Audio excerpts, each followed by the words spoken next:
எல்லாருக்கும் வணக்கம். Cheese kitchen click பண்ணதுக்கு ரொம்ப நன்றி. ஸோ இன்றைக்கி ஒரு சாம்பார் ரெசிபி தான் பார்க்க போகிறோம். Mixed vegetable sambar.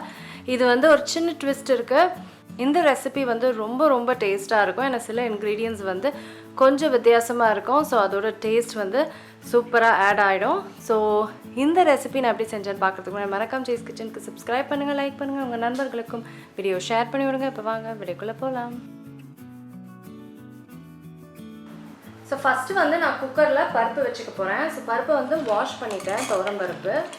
ஸோ அதை நான் குக்கரில் ஆட் பண்ணுறேன்.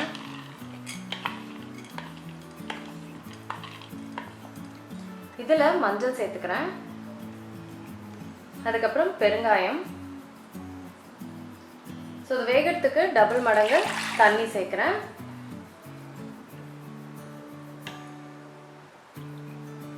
இதை இப்போ ஒரு 3 விசிலுக்கு நான் வச்சிட போகிறேன்.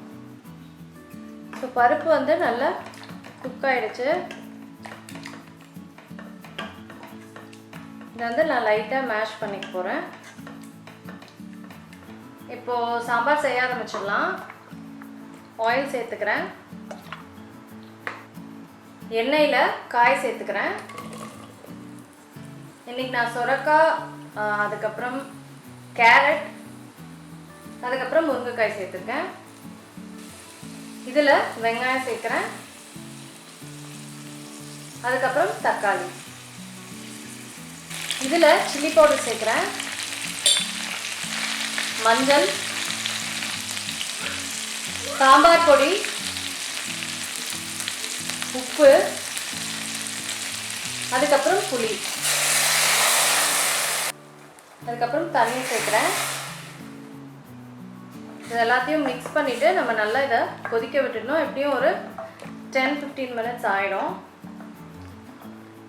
ஸோ அது புளியிலேயே மசாலா புளிங்கள்லாம் நல்லா கொதிக்கணும். ஸோ ஒரு 15 நிமிஷமாக நல்லா குக் ஆகிடுச்சு. இப்போ குக் பண்ண பருப்பு சேர்க்குறேன்.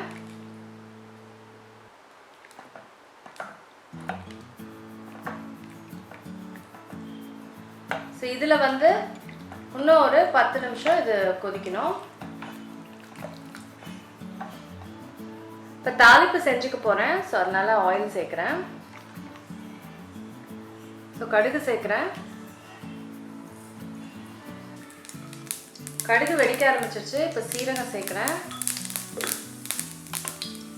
அப்புறம் கொஞ்சம் வெந்தயம், அப்புறம் உளுத்தம்பருப்பு, அடுத்தது கருவேப்பிலை, இடித்த பூண்டு, அப்புறம் காஞ்ச மிளகாய்.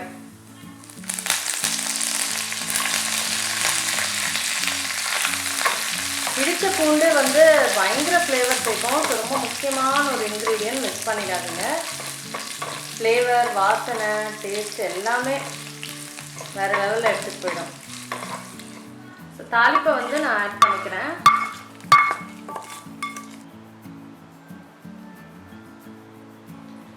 அடுத்தது கொத்தமல்லி கடைசியாக.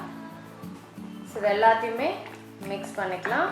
மிக்ஸ் பண்ணிவிட்டு இந்த தாளிப்போட ஒரு 5 நிமிஷம் இது கொதிச்சா சூப்பரான சாம்பார் ரெடி. சாலதாங்க, சூப்பரான சாம்பார் ரெடி ஆகிடுச்சு. ரொம்ப டெலிஷியஸாக இருக்கும். கண்டிப்பாக ட்ரை பண்ணி பாருங்கள். நான் உங்களை சீக்கிரமாக அடுத்த வீட்டில் சந்திக்கிறேன். வணக்கம். இருங்க, எங்கே போகிறீங்க? இந்த 2 வீடியோஸும் கண்டிப்பாக உங்களுக்கு பிடிக்கும். கிளிக் பண்ணி பாருங்கள்.